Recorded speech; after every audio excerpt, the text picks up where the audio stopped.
Welcome, one and all, to MASP Halloween special. Video game nightmares. In this episode, well, it's Halloween, right? It is Halloween. It's that time of year again. That kind of eerie. 1st of October. Yeah, the eerie, spooky time of year. And we thought that we're gonna do something, special this time. We're gonna actually play one of our favorite, not really scary games, but something that touches on the Halloween theme, I would say. Yeah. And we're also gonna talk a bit before we play. We're gonna talk about, horrors in video games, scary video games, how we experienced it. Yeah, our most frightening experiences with Yeah. video games, particularly retro video games. We had this thing, I think, when we were kids, when we thought like games were fun and they were colorful, but at some point we kind of stumbled across these games that were actually quite scary. Which system did you start with, Magnus? I mean, For me, it was definitely the 8-bit Nintendo and the Amiga 500. because I've got a few extra years on you. So I was coming in mid to late 80s, and it was the ZX Spectrum and the Vectrex. I don't know if you know about the Vectrex. I know you do. I know about it, but I never played it. But for me, it's like those games are so fucked up that they become scary in a way that they weren't supposed to be scary. They weren't supposed to be scary. It was just supposed to be a game. It's supposed to be fun. It was for children, and indeed, my grandmother bought me one, and she kept it in her house, a Vectrex, in the dining room. to like lure you to counter. Yeah, basically, that was the whole plan behind it. And I used to go around there, and I remember the first time I played it. There's a built-in game which is Mindstorm, I think, which is like Asteroids. What's that game about? It's basically the same as Asteroids. So you start off, and you're a little spaceship in the middle of the screen. You can rotate. Yeah. You can thrust. Yeah, I saw videos. You can shoot like these kind of mines. They're not meteors. They're mines in this game. Kind of 3 spiked shapes which you have to shoot. But why is that scary? Or why was that scary for you? It's hard to put my finger on it, but I think it's the music. Yeah.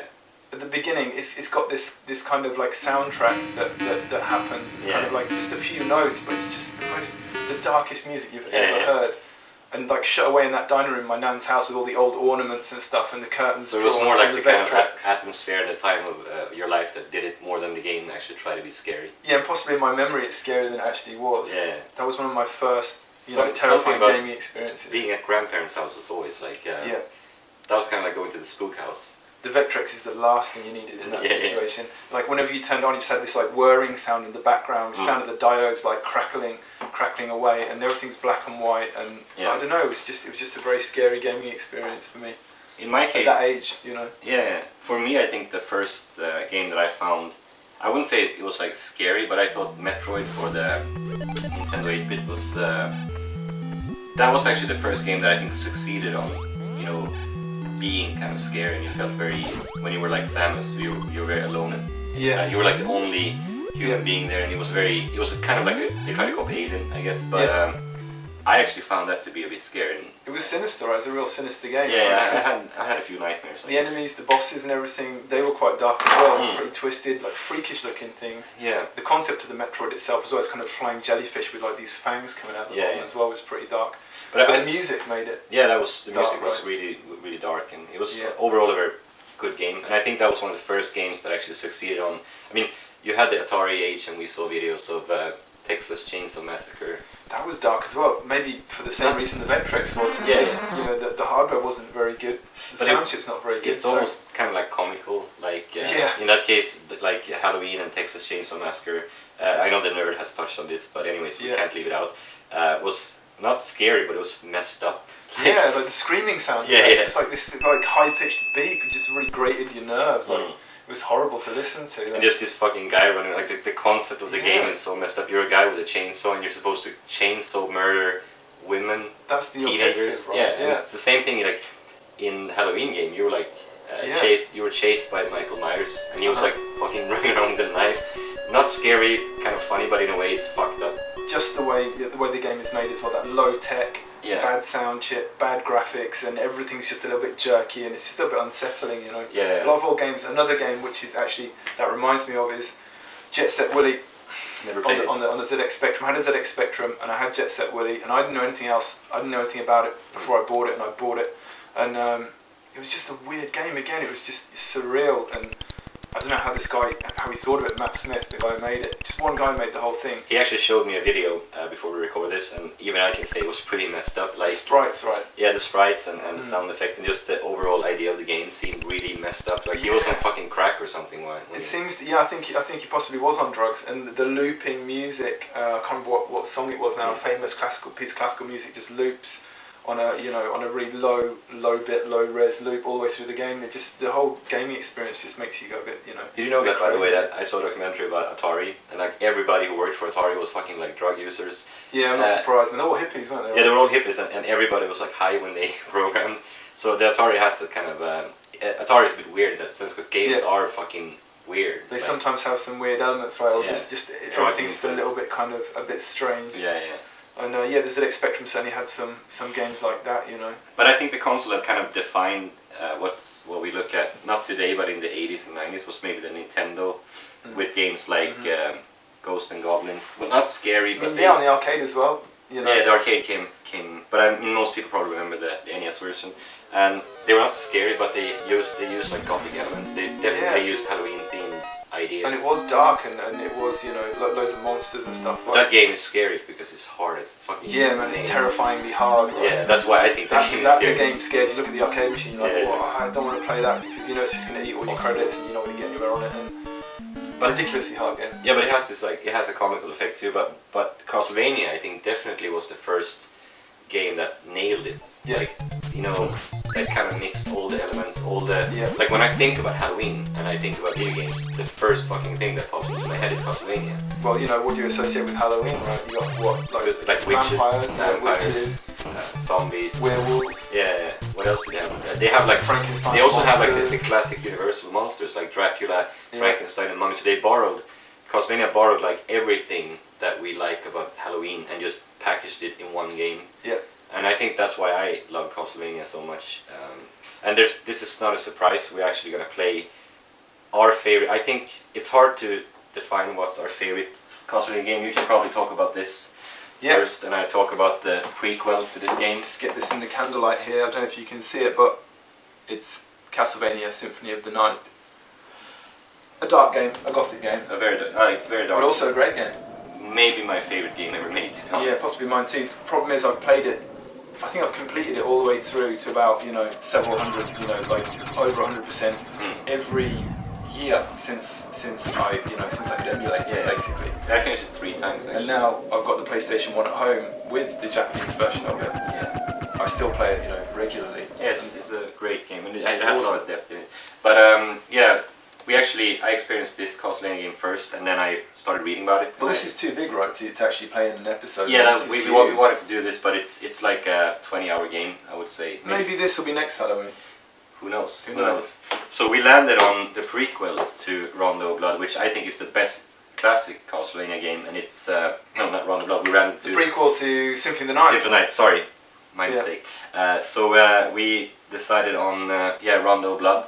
I'm not gonna. Don't set fire to it. Yeah, this is a very valuable game. Valuable. Yeah, it's like I don't know. Don't even get it close to the candles. $100. In fact, put it down. I'm gonna put it down. But this is the game, and this is the prequel to Symphony of the Night, and it's debatable which one is better, Super Castlevania or this one. But both of them are fucking great. But I think this one is actually, because of the different routes you can take, and it has more depth to it. I think this is. And it's harder as well. The challenge is there, and that's what you need. Super Castlevania is probably the easiest Castlevania game. I think.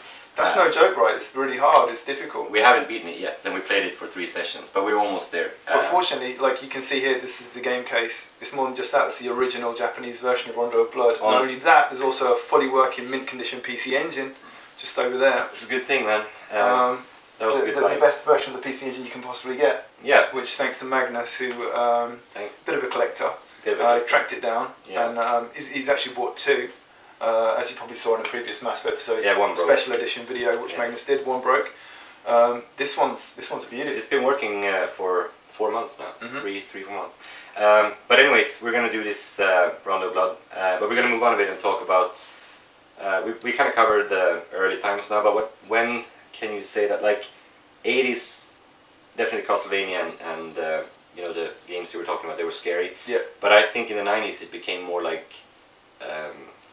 It was kind of like horror movies in a game, or like more like action horror, rather than just being sinister, because it was weird. Like kind of like some of the Spectrum stuff and the Spectrex stuff is kind of like a David Lynch movie. It's sinister, it's weird, but it wasn't supposed to be. It's just, you know, the systems were just so bad that it was like drawing a picture of Mickey Mouse with your eyes closed. You know, his eyes were in his mouth, and like he's got a huge deformed right hand. It was that kind of. It's just weird. It's just weird, but scary.